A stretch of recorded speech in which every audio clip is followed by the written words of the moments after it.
하나님께서 오늘 우리에게 주실 말씀은 마태복음 20장 17절부터 19절까지 대독을 하겠습니다. 예수께서 예루살렘으로 올라가려 하실 때에 12제자를 따로 데리시고 길에서 이르시되, 보라, 우리가 예루살렘으로 올라가노니 인자가 대제사장들과 서기관들에게 넘기움에 저희가 죽이기로 결안하고 이방인들에게 넘겨주어 그를 능욕하며 채찍질하며 십자가에 못 박게 하리니 제3일에 살아나리라. 아멘. 아멘.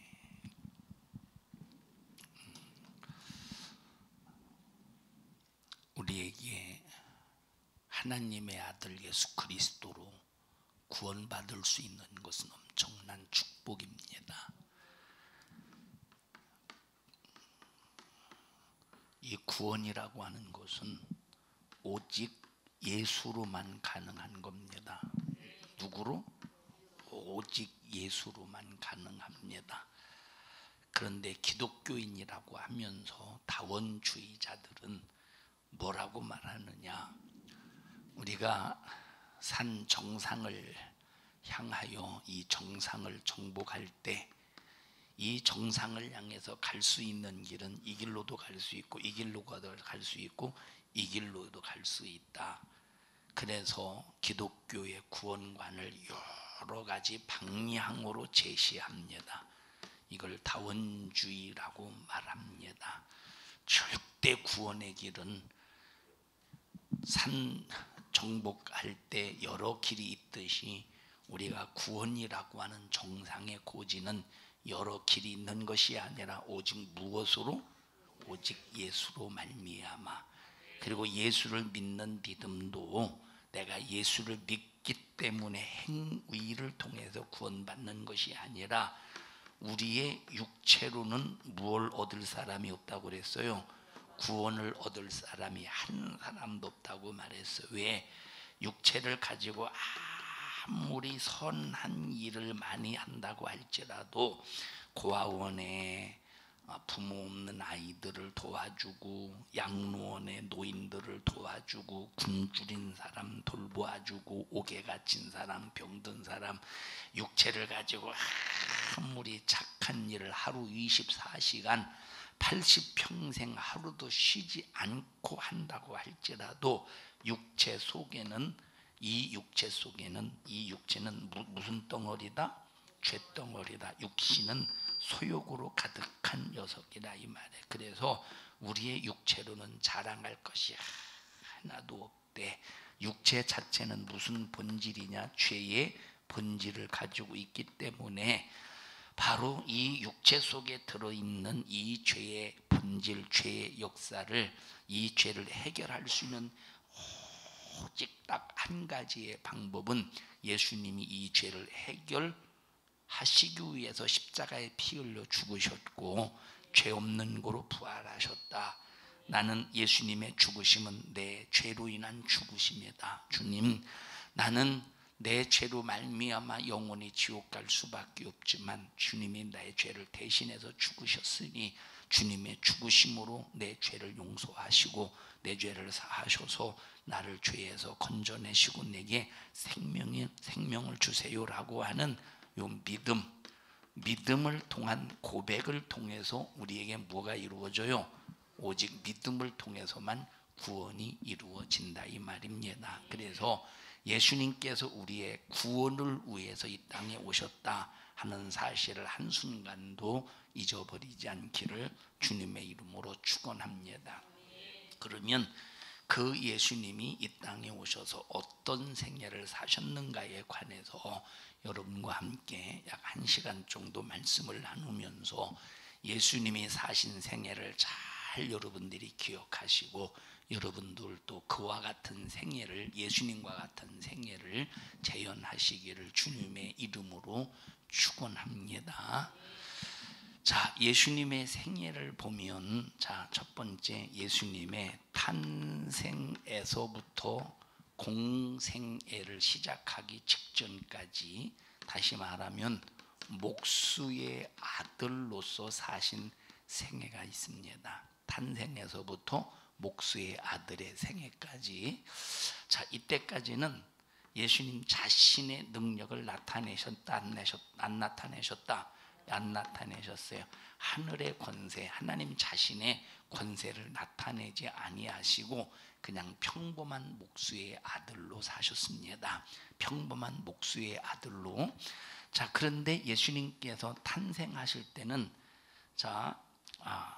예수님께서 탄생하셨을 때 어디가 소동했다고 그랬어요? 예루살렘이 소동했다고 말했습니다. 예루살렘이 소동했다. 이 예루살렘이 소동했다는 말은 동방박사들이 이제 왕으로 나신 이를 경배하기 위해서 별을 보고 이제 별이 이끄는 대로 탄생하신 예수님을 경배하기 위해서 찾아올 때 예루살렘에 와서 별이 멈춘 게 아닙니다.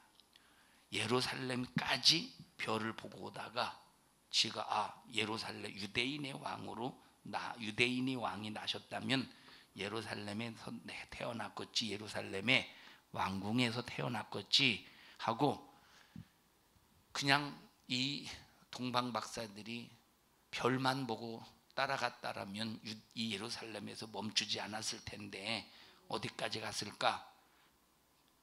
갔을까요? 예루살렘에서 멈추지 않고 베들레헴까지 갔었을 텐데 예루살렘에 와서 자기들 생각으로 유대인의 왕으로 나셨다면 예루살렘에 있는 왕궁에 태어나지 않았겠느냐 하고 별이 가는데도, 별이 자기들을 인도하는데도 임의로 눈을 예루살렘 왕궁으로 돌렸다 이 말이에요. 그래서 헤롯을 만나서 유대인의 왕으로 나신 이가 어디 있습니까? 라고 할 때 누구를 자극시킨 거야 이거? 헤롯 왕을 자극시킨. 아니, 유대인의 왕은 난데, 아니 나 외에 나 말고 누가 유대인의 왕으로 태어난 자가 있단 말이요? 하고 헤롯 왕이 소동했지만 이건 누구의 소동을 말해주고 있느냐? 마귀의 소동을 말해주고 있다 이 말이에요. 왜 그 왕이 누구냐? 왕, 다 같이 예수님이 누구로 오셨어요? 왕으로 오셨다는 거예요. 임금으로 오셨다 이 말이에요. 누구로 오셨어? 임금으로 오셨음을 암시하고 있는 거예요.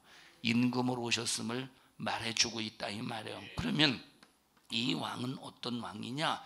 동방박사들은 유대인의 왕으로 표현했지만 그러나 예수님은 유대인의 왕으로 오신 분이 아니라 천국의 왕으로 오신 분이에요. 어떤 분으로 오셨어? 천국의 왕으로 오셨으니 누구를 대적하기 위해서, 누구를 멸망시키기 위해서 이 땅에 임금, 천국의 왕으로 오셨느냐?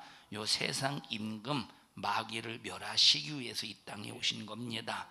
그러면 누가 소동하고서? 당연히 마귀가 소동한다 이 말이에요. 그래서 마귀가 소동하여서 겉으로 볼 때는 헤롯이 유대인의 왕으로 나시니 만왕의 왕, 천국의 왕을 헤롯이 죽이려고 하는 것 같지만, 겉으로 볼 때는 이 헤롯 왕이 유대인의 왕으로 나신 이를 죽이는 것 같지만, 죽이려고 했던 것 같지만, 영적으로 볼 때는 요 천국의 왕, 만왕의 왕을 세상의 왕, 세상의 임금이 죽이려고 했던 시도였다 이 말입니다.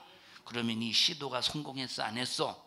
성공 안 했어. 여러분들이 하나님의 말씀 위에 굳게 서서 하나님 말씀에 의지해서 살면 마귀가 자기 작전을 가지고 아무리 소동하려고 할지라도, 이 시도를 할지라도 성공한다 실패한다? 마귀는 100% 실패할 수밖에 없음을 말해주고 있다 이 말이에요. 다 같이 마귀는 아무리 소동해도 하나님의 역사를 무너뜨리려고 시도해도 성공한다 실패한다? 실패하게 된다 이 말이에요. 실패하게 된다 이 말. 여러분들이 하나님 말씀에 의지해서 살면 마귀는 소동할 겁니다. 마귀는 발광할 겁니다. 그런데 마귀는 절대 우리를 무너뜨릴 수가 없다. 절대 우리를 멸망시킬 수 없음을 인정하시면서 마귀 어떤 소동에도 좌절하지 않기를 주님의 이름으로 축복합니다. 자, 어차피 예수님이 죽으실 거 마귀가 소동할 때 어차피 예수님이 죽으실 거 마귀가 소동할 때 만약에 예수님이 이때 헤롯에 의해서 만약에 이때 죽으셨으면 2~3살 이하의 어린아이가 헤롯에 의해서 잔인한 죽음을 죽었겠습니까? 안 죽었겠지. 그런데 예수님은 어떤 일을 하셔야 되느냐? 예수님은 이것 때문에 오신 게 아니에요. 목수의 아들로 사시려고 이 땅에 오신 것이 아니라 이 말이에요. 인류를 구원하시기 위해서 왔지만 2~3살 이하의 어린아이의 수많은 목숨이 피를 흘리며 잔인하게 죽어가면서 그 어미의 통곡 소리가 하늘에 사무치는 비극적인 사건이 있다 할지라도 예수님은 이런 하나님의 하나님의 이 사역은 이렇게 사적인 일에 절대 얽매이지 않는다 이 말이에요. 2~3살 이하의 수많은 사람이 죽어갈지라도 예수님의 죽음의 때는 이때가 아니요. 예수님의 죽음의 때는 이때가 아니라 이 말. 그래서 예수님은 사적인 감정에 움직이지 아니하시고 딱 하나님의 때에 자기 자신의 목숨을 대속물로 주어서 인류를 구원하시는 일에 쓰신다 이 말입니다.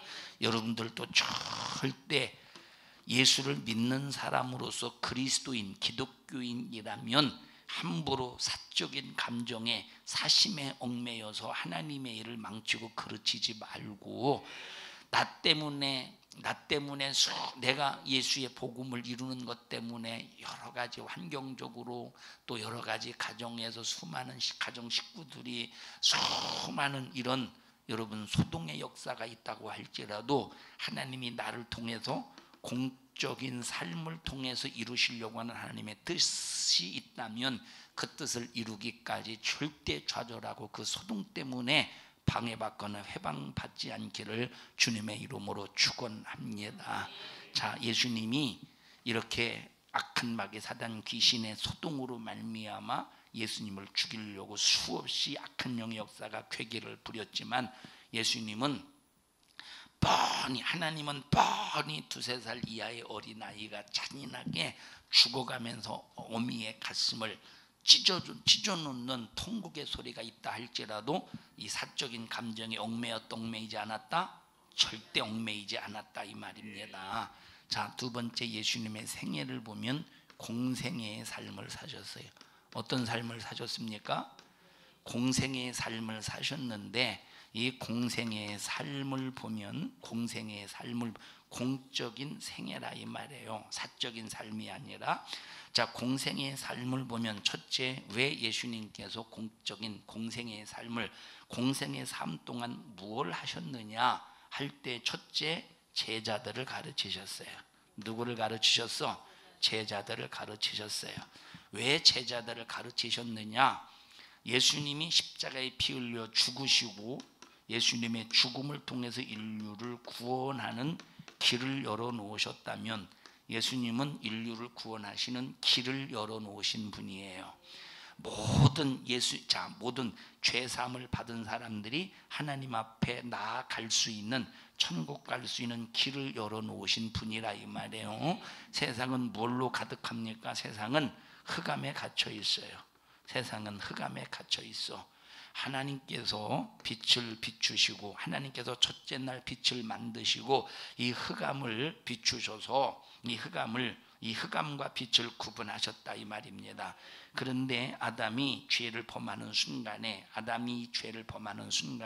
하나님과 인간과 교제할 수 있는, 하나님과 인간과 교통할 수 있는 길이 완전히 차단이 되었다 이 말입니다. 차단이 되어서, 그런데 예수님께서 십자가에 피 흘려 죽으시고 구원의 길을 열어놓으신 거야. 구원의 길을 열어놓으셨다 이 말이에요.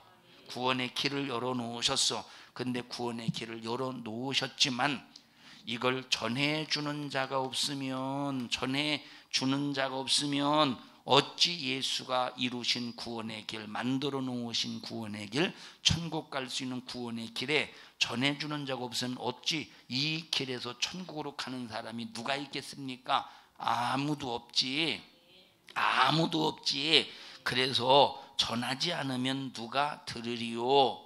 듣지 않으면 누가 구원받겠느냐라고 성경에 말하고 있다 이 말이에요. 그래서 예수님께서 제자들을 가르치시는 이유가 뭐냐? 예수님께서 십자가에 피 흘려 죽으시고 부활하시고 승천하신 후에 제자들을 통해서 예수께서 이루신 구원의 이 구원의 길에 수많은 영혼들이 들어와서 천국 갈 수 있도록 구원의 바통을 누구에게 넘겨줘? 제자들에게 넘겨주시기 위해서 누구를 가르치셔요? 제자들을 가르치신다 이 말입니다. 그래서 3년 6개월 동안 열심히 제자들을 가르치셔요. 근데 이때 깨달아 못 깨달아? 3년 6개월 동안 아무리 가르쳐도 제자들은 예수님이 가르치신 본질을 이해하지 못하는 거야. 왜 예수님이 가르치신 본질을 이해하지 못하느냐? 자, 원래 가지고 있는 생각을 고쳐야 되는데 원래 가지고 있는 생각을 고치지 못하고 원래 가지고 있는 생각을 버리지 못하고 그 생각에다가 하나님 예수님이 가르치신 말씀을 담으려니까 오해가 생긴다 이 말이에요. 자, 제자들이 원래 가지고 있는 생각이 뭡니까? 자, 이스라엘을 회복시키는 거야. 이스라엘의 회복. 이게 제자들이 원래부터 가지고 있었던 생각이야. 예수님을 만나기 전부터 가지고 있었던 생각이야. 이 이스라엘을 회복시키기 위해서 메시아가 오실 것이다. 예수님이 이 땅에 오시기 전에 유대인들이 항상 가지고 있었던 생각은 이스라엘을 회복시키기 위해서 누가 오실 것이다? 메시아가 올 것이다 라고 하는 이들의 가지고 있는 메시아 사상은 구약 성경에 우리 인간에게 주신 이스라엘 백성들에게 주신 본질의 메시아 사상과 다르다 이 말이에요. 자, 그러니까 제자들도 어떤 생각을 가지고 있느냐? 인류를 구원하실 메시아가 온다 이렇게 생각하지 않고 이스라엘 나라를 회복할 자가 온다 이렇게 생각하다가 누구를 만났어? 예수를 만났으니 그 예수가 누구냐라고 할 때 인류를 구원할 메시아가 아닌 자기 민족 유대인 이스라엘을 회복할 구세주다. 이스라엘을 회복할 메시아다. 제자들도 이렇게 생각을 한 거야. 그러니까 그런 생각에다가 예수님이 아무리 가르쳐 주어도 예수님의 말씀을 이해해요? 오해해요? 오해한다 이 말이에요. 그래서 예수님께서 제자들을 그렇게 데리고 다니시면서 예수님께서 천국 복음을 전해줘도 자, 세베대의 두 아들이 엉뚱하게 예수님 앞에 전혀 다른 본질의 것을 요구하지 않습니까? 예수님, 당신이 예루살렘에 입성하거든. 그래서 당신이 예루살렘에서 현재의 유대인의 왕을 몰아내버리고 현재 지금 예루살렘을 다스리고 있는 유대인의 왕을 몰아내고 헤롯 왕을 몰아내고 그리고 지금 빌라도를 몰아내고 당신이 왕이 되었을 때 우리 하나는 우편에 우의정 되게 해달라는 거예요. 하나는 좌편에 좌의정 되게 해달라는 거예요. 이건 지금 이 사람들은 어떤 회복을 지금 생각하고 있기 때문에 이스라엘 나라를 회복하는 것을 생각하고 있기 때문에 3년 6개월 동안 예수님께서 제자들을 가르쳐도 이들은 예수님이 가르치신 본질을 이해하지 못하고 있다 이 말이에요. 생각이 바뀌지 않으니까. 여러분, 인본주의자들은 아무리 영적인 설교를 해보세요. 인본주의자들에게 인본주의의 생각의 본질을 바꾸지 않으면 절대 영적인 말씀이 들어가지 않아요. 은혜를 절대 받을 수가 없습니다. 오히려 저게 무슨 소리인가 이상하게 생각하고 벌써 여러분 이 영적인 설교를 오해하지. 그래서 예수님께서 감남산에 모였을 때 예수님께서 부활하시고 승천하시기 직전에 감남산에 500명의 제자들이 모였을 때 500명의 제자들이 모였을 때 이제는 너희들이 이스라엘 나라 회복하는 거 신경 쓰지 마. 그건 너희들이 알 바가 아니오. 이제 너희들이 해야 될 일은 성령이 임하시거든 전도해서 내가 만든 구원의 길에 수많은 영혼 들어오게 해서 천국 갈 수 있게. 그거 너희들이 해야 될 일이야. 이렇게 말씀하셨더니 500명의 제자들 중에 380명은 싹 다 도망가 버렸어. 싹 다 그냥 자기 길로 가버렸어. 아니 저 메시아 예수가 저 예수가 메시아인 줄 이스라엘을 회복할 메시아인 줄 알았더니 아니네 하고 380명은 싹 다 도망가고 120명만 저 예수가 저 예수님께서 이스라엘을 회복하기 위해서 오신 것이 아니라 인류를 구원하기 위해서 오셨구나.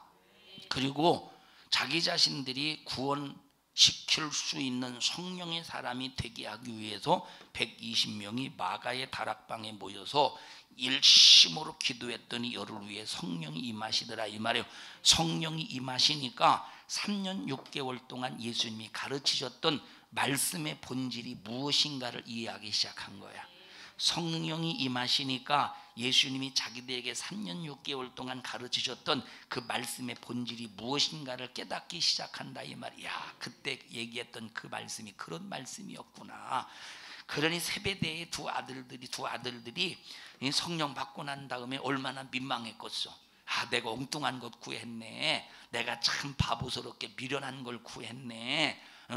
참 예수님께서 우리가 참 그렇게 구한 걸 그 소리를 듣고 얼마나 참 기가 막히셨을까. 성령 받고 난 다음에 세베대의 두 아들과 그리고 또 제자들은 또 다른 제자들은 서로가 또 시기 질투하네. 아니 저것이 어쩐지 예수님 앞에서 자꾸 꼬리치더니 저런 말 하려고 했구만.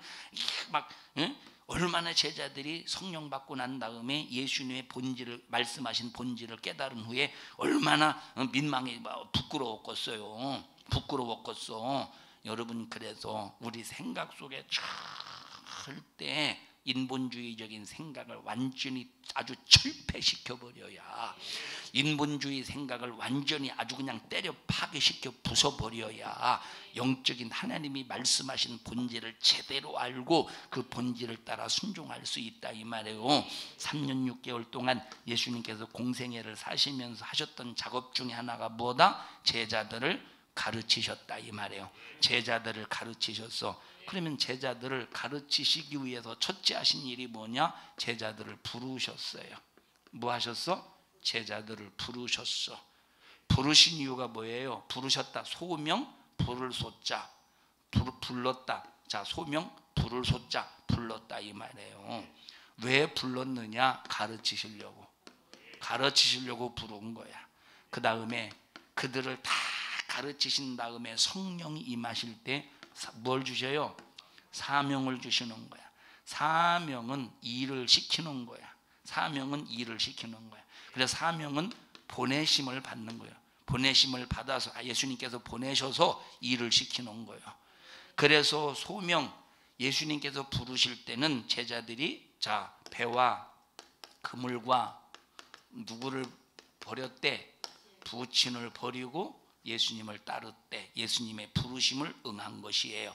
그래서 예수님이 부르실 때는 배와 그물과 부친, 다시 말하면 물질과 가정과 환경을 초월해야 된다는 거예요. 어떻게 해야 돼요? 초월해야 된다는 거예요.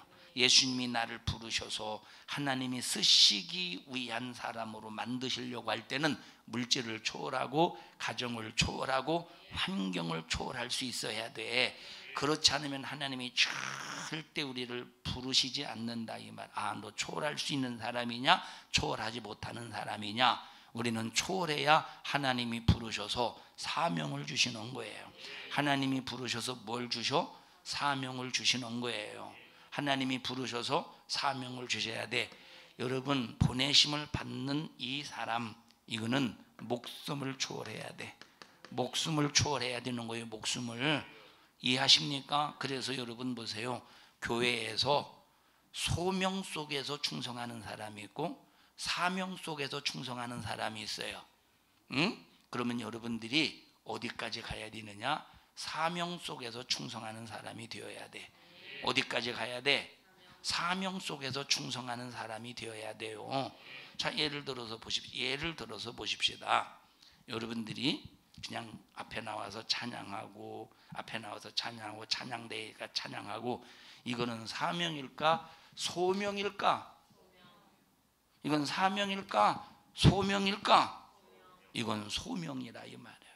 이건 소명이야. 사명은 하나님께서 이리 가운데로 보내는 거야. 이리 가운데. 그러면 이리 가운데서 누구를 구원하려고? 하나님의 양들을 구원하려고. 다시 말하면 사명은 영혼 살리는 데 있다 이 말이에요. 사명은 어디에 있어? 영혼 살리는 데 있어. 그래서 여러분들이 우리 산성중앙교회 모든 성도들은 소명을 뛰어넘어서 전부 다 사명자가 되기를 바랍니다. 하나님이 어디를 보내셔도 여러분들이 목숨을 초월해서 갈 수 있는 사명의식을 가지고 충성하고 하나님의 명령에 따르기를 주님의 이름으로 축원합니다. 우리 한번 마가복음 9장 한번 읽어보십시다. 귀신 들린 아들을 데리고 온 게 마가복음 9장이죠. 고쳐달라고 했는데 제자들이 못 고쳐주신 사건. 네. 9장 14절부터 보십시다.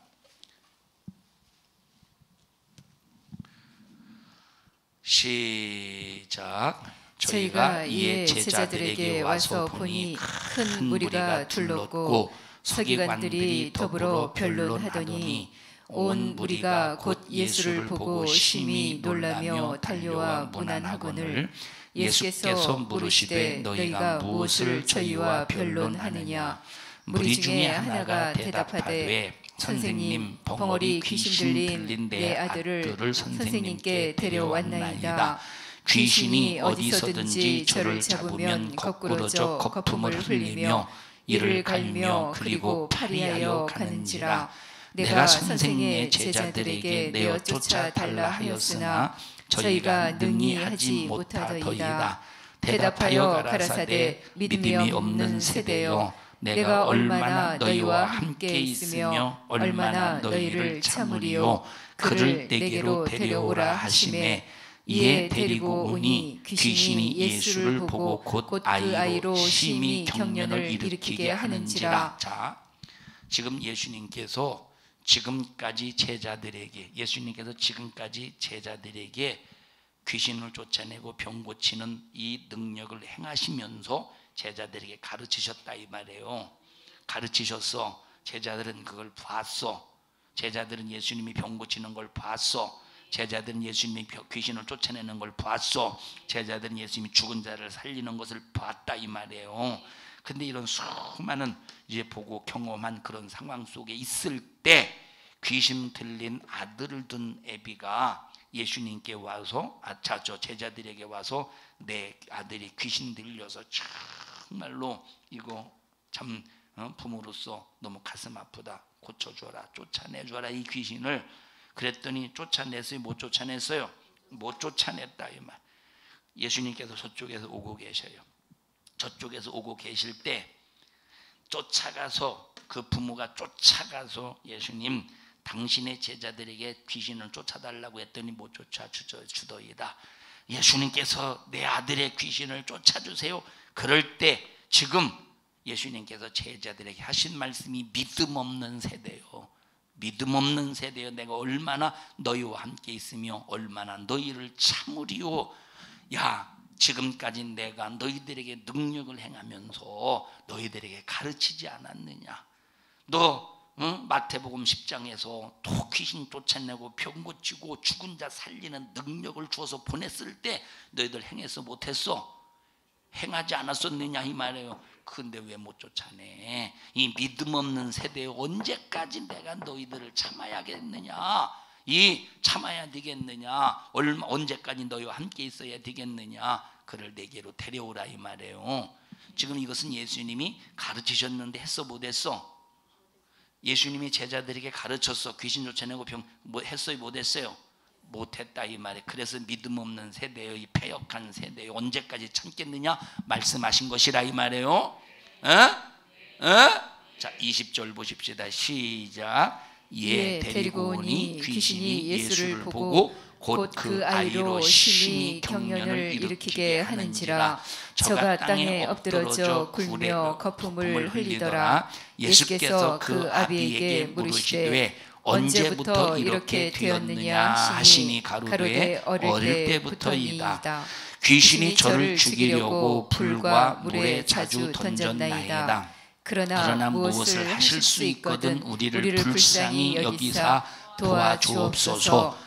예수께서 이르시되 할 수 있거든이 무슨 말이냐. 믿는 자에게는 능치 못할 일이 없느니라 하시니 곧 아이의 아비가 소리를 질러 가로되 내가 믿나이다. 나의 믿음 없는 것을 도와주소서 하더라. 그래서 우리가 이런 기도를 해야 되는 거예요. 믿음 없으면서 믿음 있는 척 믿습니다 이게 아니요. 여기 귀신 들린 부모처럼 내가 믿음 없음을 용서하옵소서. 내가 믿음 없음을 용서하옵소서. 내가 믿나이다. 나의 믿음 없는 것을 도와주소서. 우리가 이렇게 하나님 앞에 기도해야지. 믿음도 없으면서 믿습니다 혀를 100번 굴려보십시오. 혀가 안 굴러갈 때 참기름을 혀에 발라서 아주 미끄럽게 돌린다고 해서 믿음 있는 겁니까? 믿음 없는 것을 고쳐달라고 본질을 기도해야 되는데 믿음도 없는 주제들이, 믿음도 없는 사람들이 믿습니다 해봐. 이거는 하나님을 속이는 거짓말이. 기도하면서도 거짓말하고 자빠졌네. 기도하면서도 거짓말이지. 믿음도 없는데 믿습니다 그래봐요.